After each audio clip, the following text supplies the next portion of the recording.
देश की राजधानी दिल्ली, संसद के बाहर छात्रों का प्रदर्शन, सड़क पर बवाल, आंसू गैस, लाठीचार्ज और घायल छात्र।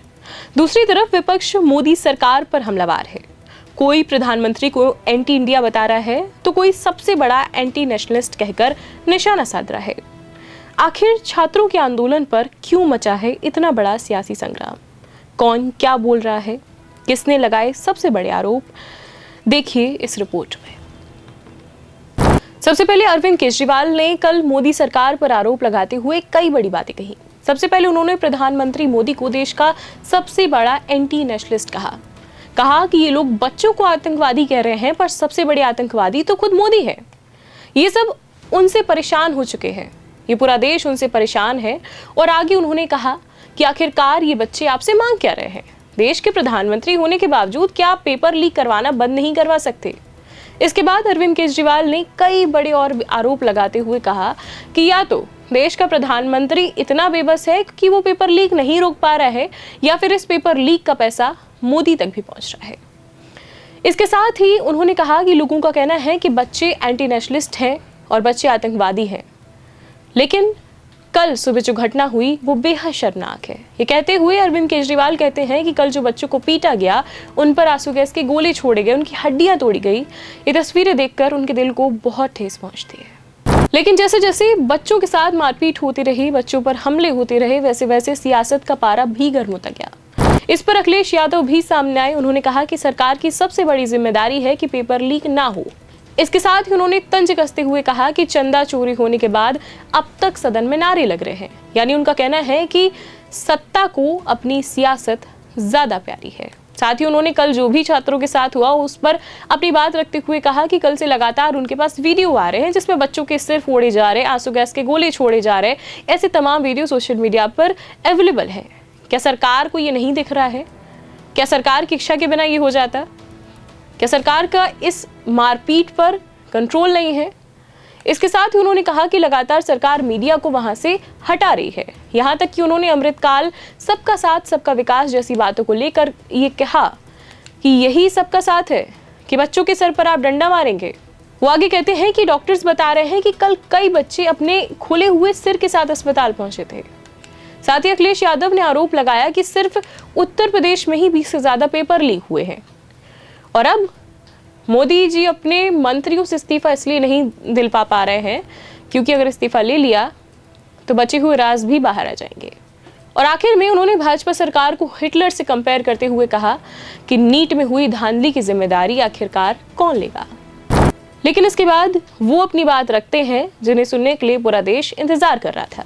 देश के प्रधानमंत्री नरेंद्र मोदी। एनडीए की सांसद दल की बैठक में प्रधानमंत्री नरेंद्र मोदी ने नीट यूजी पेपर लीक को घोर अपराध बताया। उन्होंने इसे युवाओं के भविष्य के साथ खिलवाड़ करार दिया और उन्होंने दोषियों के खिलाफ कड़ी कार्रवाई का आश्वासन देते हुए इसे फूल प्रूफ सिस्टम बनाने की प्रतिबद्धता जताई और कहा कि इस मुद्दे पर राजनीति से बचकर छात्रों के हित में काम करना चाहिए। लेकिन मैं पूछना चाहती हूँ कि इस देश के प्रधानमंत्री नरेंद्र मोदी से कि अगर आप बच्चों को राजनीति से बचाना चाहते हैं तो फिर बातचीत क्यों नहीं कर रहे हैं? खैर, आगे बढ़ते हैं कि अगली बातचीत अभिजीत दीपके के बारे में है। अभिजीत दीपके ने सरकार को गुंडागर्दी की सरकार कहते हुए कहा है कि उन्हें शर्म आनी चाहिए सरकार को और इस देश की पुलिस को, जिन्होंने 12 साल की बच्चियों के सर फोड़े, उनके कपड़े फाड़े, उनकी छाती पर पैर रखकर लोगों को मारा। ये सरकार नहीं, ये तानाशाह है। कल दिल्ली पुलिस ने बच्चों को आतंकवादी की गालियां देकर किसी की हड्डी तोड़ी, किसी की खोपड़ी फोड़ी, बच्चों को इतना मारा कि वो गंभीर रूप से घायल हो गया। आज अस्पताल में वो बच्ची भर्ती है। इसके बाद कल अजीत दीपके 1:30 बजे तक अस्पतालों में जाकर बच्चों से खुद मिले हैं। वहीं पर सोनम वांगचुक जो कि अभी भी अस्पताल में है और कल शायद वो अपनी भूख हड़ताल खत्म करने वाले थे, लेकिन तभी बच्चों पर हुए इस बर्बरता को देखते हुए उन्होंने अपनी भूख हड़ताल को जारी रखने का फैसला लिया। उन्होंने कहा कि वो उस भूख हड़ताल को तब तक जारी रखेंगे जब तक छात्र नेताओं को संसद सदस्यों के साथ संसद भवन में मिलने की अनुमति नहीं मिलती या फिर वो आकर अस्पताल में उनसे नहीं मिलते। उन्होंने कहा कि काश इससे पहले ईश्वर शिक्षा मंत्री की जवाबदेही तय कर दे, खैर, उनकी भूख हड़ताल को खत्म करने का उन्होंने सिर्फ एक ही उपाय बताया है कि छात्रों को आज या कल संसद में उनकी शिकायत रखने की अनुमति मिले। वहीं पर राहुल गांधी भी सामने आते हैं। उन्होंने अपने पूरे बयान अंग्रेजी में दिए, जिसका अनुवाद करते हुए मैं आपको हिंदी में बताते हैं। उन्होंने नरेंद्र मोदी को एंटी युवा और एंटी इंडिया कहा। इस पर उन्होंने तर्क भी दिया।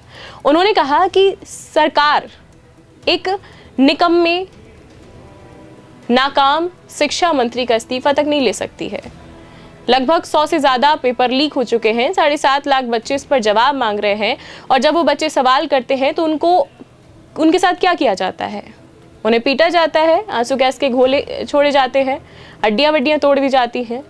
वहीं बीजेपी पार्टी पर ये आरोप लगाते हुए उन्होंने कहा कि ये पार्टी जो कि सत्य और हिंसा पर विश्वास करती है। वहीं पर उन्होंने पार्टी पर आरोप लगाते हुए कहा कि ये बीजेपी पार्टी है जो कि असत्य और हिंसा पर विश्वास करती है। इसके साथ ही उन्होंने तमाम बातें कही, जिसका वीडियो भी आप हमारी स्क्रीन पर देख रहे हैं। विपक्ष के नेताओं के साथ साथ कल प्रोटेस्ट में बच्चों का साथ देने के लिए बॉलीवुड के भी तमाम एक्टर्स पहुंचे थे और बड़े बड़े यूट्यूबर्स भी पहुंचे थे, और साथ ही विपक्ष के कई बड़े नेता थे। लेकिन उनका साथ सिर्फ मंच तक था, क्योंकि आखिर में डंडे तो सिर्फ बच्चों ने खाए हैं। खैर, इस पर आपके क्या विचार हैं, आप क्या सोचते हैं, हमें कमेंट सेक्शन में ज़रूर बताइए। अभी के लिए इतना ही, धन्यवाद।